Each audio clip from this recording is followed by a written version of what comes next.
Darshan and gang ಅಟ್ಟಹಾಸದ ಮತ್ತೊಂದು photo ಕೂಡ ಈಗ TV5 ಕನ್ನಡಕ್ಕೆ ಲಭ್ಯವಾಗ್ತಾ ಇರುವಂಥದ್ದು. ಸಾಯುವ ಸಂದರ್ಭದಲ್ಲಿ ರೇಣುಕಾಸ್ವಾಮಿ ಅಂಗಾತ ಮಲಗಿರುವಂತಹ ಒಂದು ಫೋಟೋ TV5 ಕನ್ನಡಕ್ಕೆ ಲಭ್ಯ ಆಗ್ತಾ ಇದೆ. ಹೊಡಿತಾ ಇದ್ರಲ್ವೇ, ಹೊಡಿತಾ ಇರಬೇಕಾದ್ರೆ, ಹಲ್ಲೆ ಮಾಡ್ತಾ ಇರಬೇಕಾದ್ರೆ ಕೆಳಗಡೆ ಅಂಗಾತವಾಗಿ ಬಿದ್ದುಕೊಂಡಿರುವಂತಹ ಒಂದು ಫೋಟೋ. ಈ ಫೋಟೋದಲ್ಲಿ ನೋಡಿದಾಗ ನರಳ್ತಾ ಇದ್ದಾನ್ರಿ ಆ ವ್ಯಕ್ತಿ, ನರಳ್ತಾ ಇದ್ದಾನೆ, ನರಳಿ ನರಳಿ ಸಾಯ್ತಾ ಇದ್ದಾನೆ. ಅದನ್ನೇ ಹೇಳ್ತಾ ಇದ್ವಲ್ವಾ, ಮಾನವೀಯ ಮೌಲ್ಯಗಳನ್ನೆಲ್ಲವನ್ನೂ ಕೂಡ ಪಕ್ಕಕ್ಕೆ ಇಟ್ಟು ನಮ್ಮ ದೇವರು ಅಂತ ಯಾವ ವ್ಯಕ್ತಿ ಪೂಜಿಸ್ತಾ ಇದ್ರು, ನನ್ನ ದೇವರು ಅಂತ ಯಾವ ವ್ಯಕ್ತಿ ಪೂಜಿಸ್ತಾ ಇದ್ರು, ಅದೇ ವ್ಯಕ್ತಿ ಒಂದು ಗುಂಪನ್ನು ಕಟ್ಕೊಂಡು ಆತನ ಮೇಲೆ ಹಲ್ಲೆ ಮಾಡ್ತಾರೆ. ಎಷ್ಟರ ಮಟ್ಟಿಗೆ ಹಲ್ಲೆ ಮಾಡ್ತಾರೆ ಅಂತಂದರೆ ಅನ್ಕಾನ್ಷಿಯಸ್, ನಾವೇನು ಅರೆ ಪ್ರಜ್ಞಾವಸ್ಥೆಯ ಒಂದು ಸ್ಥಿತಿ ಅಂತ ಹೇಳ್ತೀವಲ್ವಾ, ಅಂದರೆ ಏನು ಪ್ರಜ್ಞೆನೇ ಇಲ್ಲ ಅಷ್ಟರ ಮಟ್ಟಿಗೆ ಆತನ ಮೇಲೆ ಹಲ್ಲೆ ಮಾಡ್ತಾ ಹೋಗ್ತಾರೆ. ಹಲ್ಲೆ ಮಾಡಿರುವಂತಹ ಕೆಲವು ಫೋಟೋಗಳು ಈಗ ಲಭ್ಯವಾಗ್ತಾ ಇದೆ. ಅಂಗಾತವಾಗಿ ಮಲಗಿರುವಂತಹ ಒಂದು ಫೋಟೋ ಈಗ ಲಭ್ಯವಾಗ್ತಾ ಇದೆ. ಯಾವುದೇ ಕಾನ್ಸಿಯಸ್ ಇಲ್ಲ, ಮೈಯಲ್ಲಿ ಶಕ್ತಿಯೇ ಇಲ್ಲ, ಆ ರೀತಿ ರೇಣುಕಾಸ್ವಾಮಿ ನೆಲದಲ್ಲಿ ಮಲಗಿರುವಂತಹ ಒಂದು ಫೋಟೋ ಈಗ TV5 ಕನ್ನಡಕ್ಕೆ ಲಭ್ಯವಾಗ್ತಾ ಇರುವಂಥದ್ದು. ಪಟ್ಟಣಗೆರೆ ಶೆಡ್ನಲ್ಲಿ ಲಾರಿ ಮುಂದೆ ಮಲಗಿರುವಂತಹ ಒಂದು ಫೋಟೋ. ಆ ಲಾರಿಗಳಿಗೂ ಕೂಡ ತಲೆಯನ್ನು ಅಪ್ಪಳಿಸಿ ಹೊಡೆದಿದ್ದಾರೆ. ಇದಕ್ಕೆ ಸಂಬಂಧಪಟ್ಟಂತೆ ಚಾರ್ಜ್ ಶೀಟ್ನಲ್ಲಿ ಎಲ್ಲವೂ ಕೂಡ ಉಲ್ಲೇಖ ಆಗಿದೆ. ಏನು ಮಾಡಿದ್ರು ಇವರು, ಯಾವ ರೀತಿಯಾಗಿ ಕೊಲೆ ಮಾಡಿದ್ರು, ಏನು ತಗೊಂಡು ಹೊಡೆದ್ರು, ಯಾವ್ಯಾವ ವಸ್ತುಗಳನ್ನು ತೆಗೆದುಕೊಂಡು ಹೊಡೆದ್ರು, ಎಷ್ಟರ ಮಟ್ಟಿಗೆ ಚಿತ್ರಹಿಂಸೆ ಕೊಟ್ಟರು, ಇದೆಲ್ಲವೂ ಕೂಡ ಈ ಒಂದು ಚಾರ್ಜ್ ಶೀಟ್ನಲ್ಲಿ ಈಗ ಉಲ್ಲೇಖ ಆಗ್ತಾ ಇದೆ. ಪೊಲೀಸ್ ಅಧಿಕಾರಿಗಳು ಇದೆಲ್ಲವನ್ನೂ ಕೂಡ, ಅಂದರೆ ಮೊಬೈಲ್ಗಳು ಏನೇನಿತ್ತು ಎಲ್ಲ ಸಾಕ್ಷ್ಯಾಧಾರಗಳ ಬೆನ್ನು ಹತ್ತಿದಾಗ ಅನೇಕ ಫೋಟೋಗಳು ಲಭ್ಯ ಆಗಿದ್ದಾವೆ. TV5 ಕನ್ನಡಕ್ಕೂ ಕೂಡ ಆ ಫೋಟೋಗಳು ಲಭ್ಯವಾಗ್ತಾ ಇದೆ. ಈ ಎರಡು ಫೋಟೋಗಳೇನಿದೆ ಅದರಲ್ಲಿ ಪ್ರಮುಖವಾಗಿರುವಂತಹ ಎರಡು ಫೋಟೋಗಳು ಎಲ್ಲವನ್ನೂ ಕೂಡ ಈಗ ಸ್ಪಷ್ಟಪಡಿಸ್ತಾ ಹೋಗ್ತಾ ಇದೆ. ರೇಣುಕಾಸ್ವಾಮಿಯನ್ನು ಯಾವ ರೀತಿಯಾಗಿ ಚಿತ್ರಹಿಂಸೆ ಕೊಟ್ಟರು, ಕೊಲ್ಲಬೇಕಾದ್ರೆ ಎಷ್ಟರ ಮಟ್ಟಿಗೆ ಆತ ನರಳಿ ನರಳಿ ಪ್ರಾಣ ಬಿಟ್ಟಿದ್ದ, ಅದೆಲ್ಲವೂ ಕೂಡ ಈಗ ರಿವೀಲ್ ಆಗ್ತಾ ಇದೆ. ಅಂಗಾತ ಮಲಗಿರುವಂತಹ ಒಂದು ಫೋಟೋ ದೃಶ್ಯಾವಳಿಯಲ್ಲಿ ನೀವು ನೋಡ್ತಾ ಇದ್ದೀರಿ. ದೇಹದಲ್ಲಿ ಗಾಯಗಳಿದ್ದಾವೆ, ರಕ್ತದ ಕಲೆಗಳಿದ್ದಾವೆ.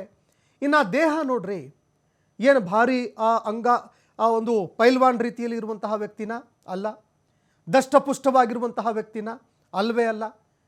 ಇನ್ನು ಯಾವ ಡಿ ಬಾಸು ಬಹಳಷ್ಟು ಕೃಷಿ ಆಗಿದಾರಂತ್ರಿ, ಬಹಳಷ್ಟು ವೇಟ್ ಲೂಸ್ ಆಗಿದೆಯಂತೆ, ಊಟನೇ ಮಾಡ್ತಾ ಇಲ್ಲಂತ್ರಿ, ಊಟನೇ ಸೇರ್ತಾ ಇಲ್ವಂತ್ರಿ ಪಾಪ. ಅದೇ ಕಾರಣಕ್ಕೋಸ್ಕರ ಮನೆ ಊಟ ಬೇಕು ಅಂತ ಕೋರ್ಟ್ ಮೆಟ್ಟಿಲೇರಿದಾರಂತ್ರಿ. 10 kg ತೂಕ ಕಡಿಮೆ ಆಗೋಯ್ತಂತೆ, ಅದಕ್ಕೆ ಆರೋಗ್ಯ ಸಮಸ್ಯೆ ಬಹಳ ಕಾಡ್ತಾ ಇದೆಯಂತ್ರಿ. ಈ ರೀತಿಯಾಗಿ ಅಂತೆ ಕಂತೆಗಳು ಏನೆಲ್ಲ ಇತ್ತು, ಜನರ ಕಣ್ಣಿಗೆ ಮಣ್ಣೆರಚುವಂತಹ ಕೆಲಸ ಏನು ಮಾಡಿದ್ರು. ಅದಾದ ಬಳಿಕ ನೋಡಿದ್ರೆ ಆ ಮನುಷ್ಯ ದಷ್ಟಪುಷ್ಟವಾಗಿ ಗೂಳಿ ರೀತಿಯಲ್ಲಿದ್ದಾನೆ. ಆದರೆ ಈ ವ್ಯಕ್ತಿಯನ್ನು ನೋಡ್ತಾ ಇದ್ರಿ ನೀವು ದೃಶ್ಯಾವಳಿಯಲ್ಲಿ. ಆ ವ್ಯಕ್ತಿಯ ಮೇಲೆ ಎಷ್ಟರ ಮಟ್ಟಿಗೆ ಕ್ರೌರ್ಯ ಎಸಗಿ ಆತನನ್ನು ಕೊಲ್ತಾರೆ ಅಂತಂದರೆ ಯಾರಿಗೂ ಹೊಡೆಯೋದಕ್ಕೆ ಮನಸ್ಸೇ ಬರೋದಿಲ್ಲ. ರೇಣುಕಾಸ್ವಾಮಿ ದೇಹದ ಪರಿಸ್ಥಿತಿಯನ್ನು ನೋಡ್ತಾ ಹೋದರೆ ಯಾರಿಗೂ ಹೊಡೆಯೋದಕ್ಕೆ ಮನಸ್ಸೇ ಬರೋದಿಲ್ಲ. ಅಂತಹ ವ್ಯಕ್ತಿಯನ್ನು ನಿರಂತರವಾಗಿ ಆತನ ಮೇಲೆ ಹಲ್ಲೆ ಮಾಡ್ತಾ ಹೋಗ್ತಾರೆ. ನಿರಂತರವಾಗಿ ಹಲ್ಲೆ ಮಾಡಿ ಮೆಗ್ಗರ್ ತಗೊಂಡು ಆತನಿಗೆ ಕರೆಂಟ್ ಶಾಕ್ ಕೂಡ ಕೊಟ್ಟಿದ್ದಾರೆ. ಇನ್ನು ದೃಶ್ಯಾವಳಿಯಲ್ಲಿ ನೋಡ್ತಾ ಇರುವಂತಹ ಫೋಟೋಗಳೇನಿದೆ ಆ ಫೋಟೋಗಳಲ್ಲಿ ನೋಡ್ತಾ ಇದ್ದೀರಿ ನೀವು. ಮೈ ಮೇಲೆ ಆಗಿರುವಂತಹ ಗಾಯಗಳು, ಇಲ್ಲಿ ಕಣ್ಣಿನ ಒಂದು ಭಾಗದಲ್ಲಿ ಆಗಿರುವಂತಹ ಗಾಯ ಇದೆಯಲ್ಲ, ಅದು ಕೂಡ ದೃಶ್ಯಾವಳಿಯಲ್ಲಿ ನೋಡ್ತಾ ಇದ್ದೀರಿ. ಇನ್ನು ಯಾವಾಗ ಆತನ ಒಂದು ಡೆಡ್ ಬಾಡಿ ಸಿಕ್ತಲ್ಲ, ಮೃತದೇಹ ಸಿಕ್ತಲ್ವಾ, ಆ ಸಂದರ್ಭದಲ್ಲೂ ಕೂಡ ನಾವು ನೋಡಿದ್ವಿ ಮೃತದೇಹದ ಮೇಲೆ ಅನೇಕ ರೀತಿಯಾದಂತಹ ಗಾಯಗಳಿದ್ವು. 1, 2 ಅಲ್ಲ, ತೀವ್ರತರವಾಗಿ ಆತನಿಗೆ ಚಿತ್ರಹಿಂಸೆ ಕೊಟ್ಟು ವಿಚಿತ್ರವಾಗಿ ಆತನಿಗೆ ಚಿತ್ರಹಿಂಸೆ ಮಾಡಿ ಕೊಲೆ ಮಾಡಿದ್ದಾರೆ ಅನ್ನುವಂಥದ್ದು ಆ ಒಂದು ದೃಶ್ಯಾವಳಿಗಳನ್ನು ನೋಡಿದಾಗ ಗೊತ್ತಾಗ್ತಾ ಇತ್ತು. ಈಗ ಆತನನ್ನು ಹತ್ಯೆ ಮಾಡುವಂತಹ ಸಂದರ್ಭದಲ್ಲಿನ ಪಟ್ಟಣಗೆರೆ ಶೆಡ್ನಲ್ಲಿ ಇದ್ದಂತಹ ಕೆಲವು ಫೋಟೋಗಳು ಈಗ ಲಭ್ಯವಾಗ್ತಾ ಇದೆ. ಒಂದೊಂದಾಗಿ ಫೋಟೋಗಳನ್ನು ಕೂಡ ದೃಶ್ಯಾವಳಿಯಲ್ಲಿ ನೋಡ್ತಾ ಇದ್ದೀರಿ. ಅಂಗಾತವಾಗಿ ಮಲಗಿರುವಂತಹ ವ್ಯಕ್ತಿ ಏನಿದ್ದಾನೆ ಆತನೇ ರೇಣುಕಾಸ್ವಾಮಿ.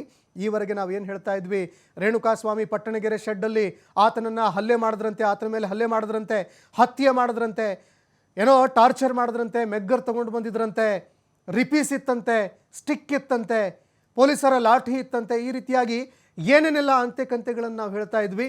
ಅದೆಲ್ಲದಕ್ಕೂ ಕೂಡ ಈಗ ಚಾರ್ಜ್ ಶೀಟ್ನಲ್ಲಿ ಉಲ್ಲೇಖ ಆಗಿರುವಂತಹ ಅಂಶಗಳೇನಿದೆ ಎಲ್ಲವೂ ಕೂಡ ಆ ಒಂದು ವಿಷಯವನ್ನು ಬಹಿರಂಗಪಡಿಸ್ತಾ ಹೋಗ್ತಾ ಇದೆ. ಚಾರ್ಜ್ ಶೀಟ್ನಲ್ಲಿ ಯಾವ್ಯಾವ ಫೋಟೋಗಳನ್ನು ಡಿಲೀಟ್ ಮಾಡಿದ್ರು, ಹೊಡಿಬೇಕಾದ್ರೆ ಹಲ್ಲೆ ಮಾಡಬೇಕಾದ್ರೆ ಏನು ಫೋಟೋ ತಕ್ಕೊಂಡಿದ್ರು, ಆ ಫೋಟೋಗಳನ್ನೇನು ಡಿಲೀಟ್ ಮಾಡಿದ್ರಲ್ವಾ, ಎಲ್ಲವನ್ನೂ ಕೂಡ ರಿಟ್ರೀವ್ ಮಾಡುವಲ್ಲಿ ಪೊಲೀಸ್ ಅಧಿಕಾರಿಗಳು ಯಶಸ್ವಿಯಾಗಿದ್ದಾರೆ.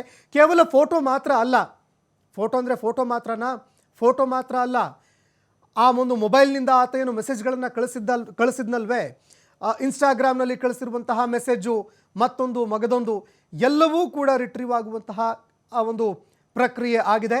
ರಿಟ್ರೀವ್ನಲ್ಲಿ ಎಲ್ಲವೂ ಕೂಡ ಈಗ ಸತ್ಯ ಗೊತ್ತಾಗ್ತಾ ಹೋಗ್ತಾ ಇದೆ. ಸಣಕಲು ದೇಹ ರೀ, ಬಹಳಷ್ಟು ಬಡಕಲ ದೇಹ, ಅಂತಹ ಒಂದು ದೇಹದ ಮೇಲೆ ಮನಸ್ಸೋ ಇಚ್ಛೆ ಹಲ್ಲೆ ಮಾಡಿ ಆರೋಪಿಗಳು ಆತನನ್ನು ಕೊಲೆ ಮಾಡಿದ್ದಾರೆ, ಹತ್ಯೆ ಮಾಡಿದ್ದಾರೆ. ರೇಣುಕಾಸ್ವಾಮಿಗೆ ಚಿತ್ರಹಿಂಸೆ ಕೊಟ್ಟಂತಹ ಕೆಲವು ಫೋಟೋಗಳು ಈಗ ಆ ಒಂದು ಸತ್ಯವನ್ನು ಅನಾವರಣ ಮಾಡುವಂತಹ ಕೆಲಸವನ್ನು ಮಾಡ್ತಾ ಇದೆ. ಆರೋಪಿ ವಿನಯ್ A10 ಆರೋಪಿ ಅಂತೆ, ಆತ ತನ್ನ ಮೊಬೈಲ್ನಲ್ಲಿ ತೆಗೆದಿರುವಂತಹ ಫೋಟೋ ಈಗ ರಿಟ್ರೀವ್ ಮಾಡಿದ್ದಾರೆ ಅಧಿಕಾರಿಗಳು. ಆ ಫೋಟೋಗಳು TV5 ಕನ್ನಡಕ್ಕೂ ಕೂಡ ಲಭ್ಯ ಆಗಿದ್ದಾವೆ. ಇನ್ನು ಈ ಫೋಟೋಗಳನ್ನು ನೋಡ್ತಾ ಹೋದಾಗ ಈ ಒಂದು ಪರಿಸ್ಥಿತಿ ಯಾವ ರೀತಿಯಾಗಿ ಇತ್ತು ಅಂದರೆ, ಯಾವ ರೀತಿಯಾಗಿ ಆತನಿಗೆ ಚಿತ್ರಹಿಂಸೆ ಕೊಟ್ಟು ಕೊಲೆ ಮಾಡಿದ್ರು ಅದೆಲ್ಲವೂ ಕೂಡ ಈಗ ಒಂದೊಂದಾಗಿ ಗೊತ್ತಾಗ್ತಾ ಇದೆ. ಇನ್ನು ಈ ಒಂದು ಫೋಟೋಗಳನ್ನು ನೋಡಿದಾಗ ಬಟ್ಟೆ ಬಿಚ್ಚಿದ್ದಾರೆ ಆತನನ್ನು ಬಟ್ಟೆ ಬಿಚ್ಚಿ ಅರೆ ನಗ್ನಾವಸ್ಥೆಯ ಒಂದು ಪರಿಸ್ಥಿತಿಯಲ್ಲಿ ಆತನ ಮೇಲೆ ಹಲ್ಲೆ ಮಾಡಿದ್ದಾರೆ. ಏನೋ ಅಕ್ಕನಿಗೆ ಮೆಸೇಜ್ ಮಾಡ್ತೀಯ ಮಗನೇ, ಹಾಗೆ ಹೀಗೆ ಅಂತ ಆತನ ಮೇಲೆ ಹಲ್ಲೆ ಮಾಡಿದ್ದಾರೆ. ಇನ್ನು ದರ್ಶನ್ ಈತನನ್ನು ನೋಡ್ತಾ ಇದ್ದಂತೆ ಮೃಗದ ರೀತಿಯಲ್ಲಿ ಆತನ ಮೇಲೆ ಎಗರಿದ್ದಾರೆ ಅನ್ನುವಂತಹ ಮಾಹಿತಿ ಕೂಡ ಲಭ್ಯವಾಗ್ತಾ ಇದೆ. ಅದೇನು ಮಾಡ್ತೀಯೋ ನೀನು, ಮಾಡಿ ನಾನು ನೋಡ್ತೀನಿ ಮಗನೇ, ನನ್ನ ಮುಂದೆ ಮಾಡಿ ನೀನು ಅಂತ ಆತನ ಮೇಲೆ ಹಲ್ಲೆ ಮಾಡಿದ್ರು ಅನ್ನುವಂಥದ್ದು ಕೂಡ ಗೊತ್ತಾಗ್ತಾ ಇರುವಂಥದ್ದು.